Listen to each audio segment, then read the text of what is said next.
you'll never see it coming. You see that my mind is to pass for eyes. You're done, but the time is hit you, you're not surprised.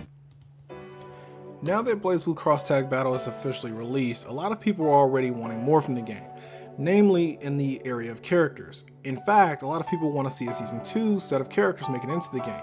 If we take into account that most ARC titles have about a 2-year lifespan, we could potentially see a Season 2 round of characters. The reason I personally wouldn't say this is a guarantee though is because this is a spin-off title and not a main series game, which is a reason why tournament officials shouldn't drop Central Fiction from their lineup. ¿Por qué no los dos? With that said, the game is releasing too close to EVO for a second wave of characters to be announced there. I would, however, not be surprised if a special guest character were to be announced there though. As for Season 2 itself, I could definitely see an announcement be made at one of ARC's end of the year tournaments, or even EVO Japan, since it's typically held at the beginning of the very next year. I certainly agree and would like to see more characters make it into the game, especially since not one Blazblue character I play made it into the game. That said, I feel that some of the issues people have with the initial DLC characters would present itself in a worse light should a Season 2 be announced. The first issue being the price. When ARC first announced that the DLC pass was going to cost a total of $20 for all the characters, many people ran for their pitchforks, demanding that the community boycott the game as that was too much money for reused assets. Which leads me to my second point, the work. What exactly do you think would happen if they built a character from the ground up the way they did Raven and Elfette for Guilty Gear or S and Jubei for Blazblue?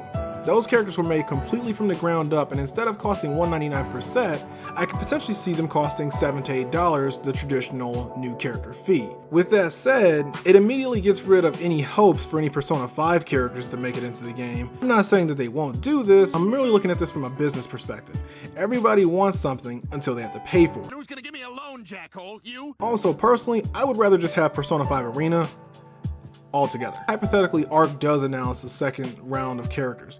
If we're going by the current numbers, that would mean that 3 characters for brand new work and all its costs and prices would be $7 a piece.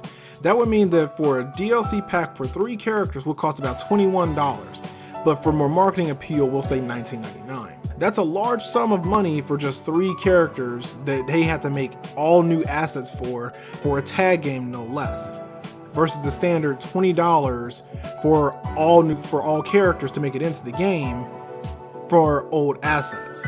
Even if they were to make a new character from the top to bottom, I would hope that character would cost about $4.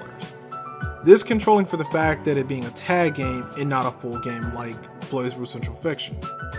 That still would mean that for a set of 3 characters would be about $12, or if we're lucky about $9.99 for a more marketable price. I'm curious to see what everyone else thinks. Please do comment, like, subscribe, or let me know who you would want to see in the game that isn't in the game. Personally, my main I would like to see Izanami or Kokonoi from Blazblue make it in. Interested to hear what you guys have to say.